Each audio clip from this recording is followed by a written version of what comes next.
Hi, horror community. I'm 42 years old, and I still have one fear I can't shake. Sounds silly, but it's been with me my whole life, since childhood. The moment I'm in the dark, it all comes back. What fear am I talking about? I'll tell you now. It all started when I was about 10, maybe 11. The school year had just ended. Summer break was ahead, which meant we could play soccer all day and hang out until late in the evening. We stayed outside until our moms yelled for us to come home. Usually, that was around 10 p.m., and by then, the street was already dark. I lived in a 5-story building on the top floor, and in the stairwell, the lights were often out. That happened all the time. Picture this. You open the door, and instead of the usual bulb above the mailboxes, you're greeted by pitch-black darkness. Only here and there, some faint light from a street lamp managed to sneak in through the stairwell windows. And there I was, standing at the door thinking, no choice, gotta go forward. I'd take a few steps, then run upstairs as fast as I could. Why was I running? Because I always felt like something was chasing me in the dark. I'd walk and it walked. I'd run and it ran right behind me. No breath, no sound. But I could always feel it on my back. I never turned around. Never. I was convinced that if I did, I'd see something I wasn't supposed to see. You know, every kid has their own idea of scary. For me, it was a witch. Not the fairy tale kind of grandma witch, but something dark, ghostly. I couldn't even describe what it looked like. First, because I never actually saw it, and second, because just the thought was terrifying enough. So I'd be sprinting up those dark staircases, someone chasing me in my imagination. Then I'd burst into the apartment, where the lights were on, and instantly the fear would vanish, like it was never there. But my heart would still be pounding hard, reminding me of what had just happened. At night, if I woke up to use the bathroom, I had to cross a dark room and a dark hallway, and it all repeated again. You take a step toward the door, and it feels like someone's moving right behind you. I'd always hurry to switch on the light. You might even laugh at me like, come on, that's just a kid's imagination. You scared yourself with some made-up monster. And maybe that's exactly what it was. Kids' heads are full of fairy tales, rumors, scary stories from the yard. We imagine monsters in every corner. But here's the thing. Why, as an adult, do I still feel it? Why hasn't the fear gone away? Now, I live somewhere else, but the moment I find myself alone in a dark stairwell, it all comes back. I walk and feel that same chill down my back. Sometimes I think, just turn around, come on, finally do it. But my body won't obey. I still walk faster, walk toward the light. On your channel, you often say, the only ones who don't feel fear are those without imagination. I think that's true. But sometimes I see it differently. When you're walking in the dark and suddenly feel like there's someone behind you, maybe it's not supernatural. It's just imagination. In the dark, there are few details, and your brain fills in what isn't there. Your footsteps echo in the stairwell, bouncing around, and it feels like it's no longer your steps but someone else's. Shadows on the walls start looking like figures. That's normal. The brain doesn't like emptiness, so it invents someone to fill it. But what if it's not just imagination? Sometimes I catch myself thinking, what if whatever I felt all those years wasn't chasing me, but walking with me? Not a witch, not a ghost, but some kind of force. Maybe it really was there. Maybe it was the one pushing me to move faster, to make it home, to get to the light. But one thing I can say for sure: there are no ghosts or spirits in our world. Or are there? The next story is about my grandfather. I'll tell you a little about him first, then you'll understand why I wanted to share this story with you. When I was 14, my grandfather died. That was probably the first time I truly understood what loss means. It hit me hard because we spent a lot of time together, especially in the summers. He taught me how to work with tools in the garage. We could sit there for hours. He'd smoke his strong cigarettes, the smoke hanging like fog, and I'd listen to his stories. Grandpa loved remembering his childhood. It had been very hard, and sometimes telling me about it, he cried. He'd been a tailor since he was a kid. From the age of 12, he and his father would go from village to village sewing clothes. A jacket for one person, pants for another, a skirt for someone else. I remember him telling a story about a soldier. The man came into the workshop with a heavy piece of broadcloth, asked for an overcoat to be made. The fabric was thick, stiff. Grandpa took the measurements, and a week later the job was done. When the soldier came to pick it up, he was surprised at how well it was made. "Who's the master? Can I see him?" the soldier asked. My grandpa stepped out from behind the table. He was only 13 then. He and Grandma lived in a wooden house. One day there was a fire. The roof caught. Everyone was running with buckets, trying to save the house. And what was amazing, the corner where the icon stood wasn't touched by the flames. Everything around was scorched, but that corner stayed intact. When they started re-roofing, one of the beams slipped and fell on Grandpa's leg. At first it was a bad bruise, then inflammation started. The doctors amputated the leg. Later there were complications, and he died. I remember his funeral well. They buried him in the village cemetery. At the spot where they were going to lay him, there was a big old birch. They decided to cut it down to clear the space. When the tree fell, it almost hit one of the men. There were tons of thin branches. Grandma said her goodbyes, and they lowered the coffin. She left right away, and the men kept shoveling the dirt back in.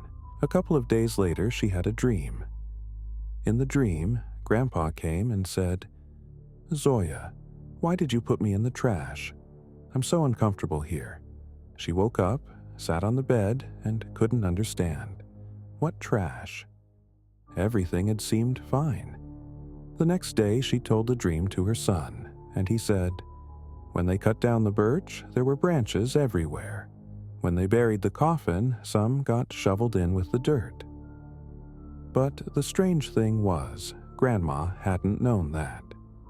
The next day, she went to the cemetery. She came up to the grave, bent down, and started scraping the dirt with her hands. And sure enough, there were lots of thin birch twigs in the soil. She pulled them out one by one, piled them up, and threw them away. She stood there, breathing hard, then crossed herself and went home. From then on, that dream never came back. Apparently, Grandpa was satisfied, and here's what I think. Was it coincidence or the subconscious? But how could her subconscious tell her if she hadn't seen the branches? Where would a dream like that come from? Dreams are a strange thing. Sometimes they're just the mind at work, pictures from your head. And sometimes it feels like the ones who are gone speak to us through them. Maybe it's the only way the dead can pass something important to us. My name is Marco. I hesitated for a long time about telling this story. It's too personal for me, but I decided I'd share it with you. It was when my parents were getting divorced. Constant fights, tears, a bunch of relatives who only poured fuel on the fire. Everyone was discussing something, giving advice, shifting blame from one side to the other. Everyone argued, made noise. Basically, a classic family drama. But it was hitting everyone especially hard. And I think dark forces had a hand in it. And here's why. One day, Grandma and Mom went to the cemetery.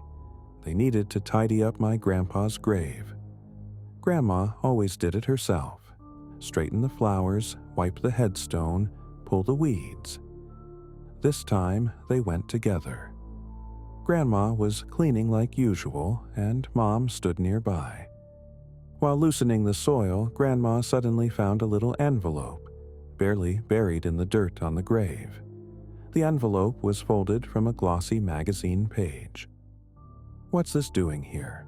Grandma said in surprise and started opening the envelope. Inside, she found tiny plant seeds, all different kinds.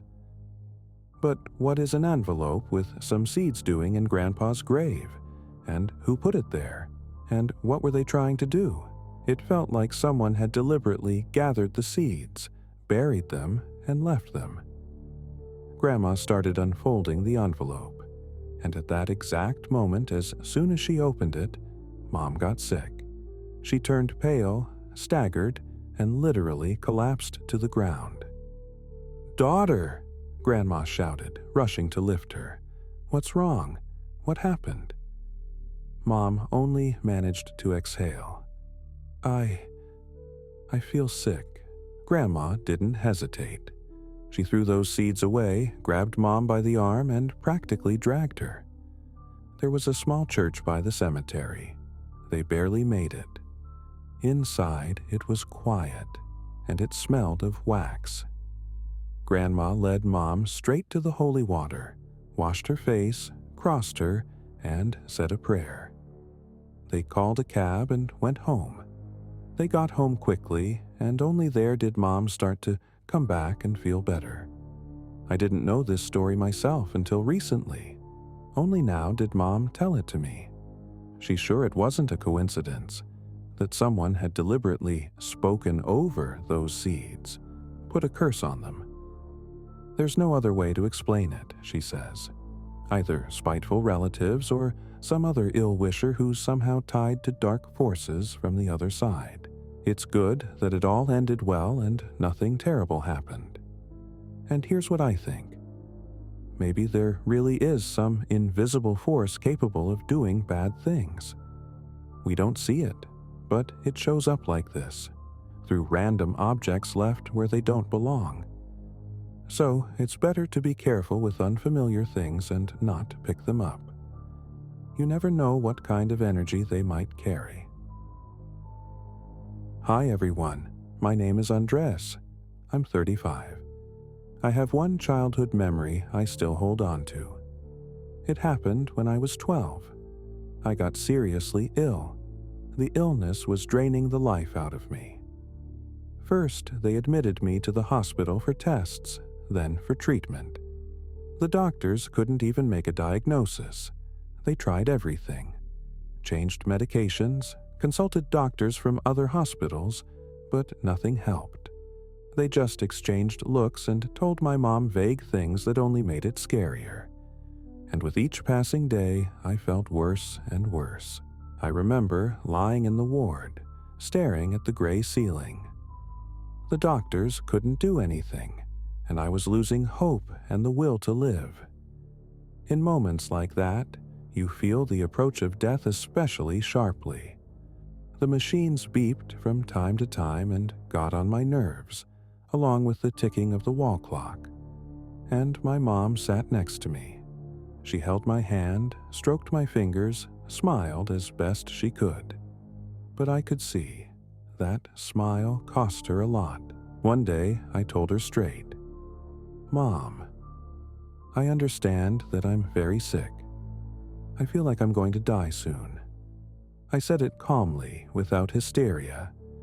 I was scared, but there was also a kind of acceptance inside. And Mom immediately shook her head and answered, "Don't say that. You'll get better. Everything's going to be okay." She tried to smile, but her eyes filled with tears. I pretended not to notice.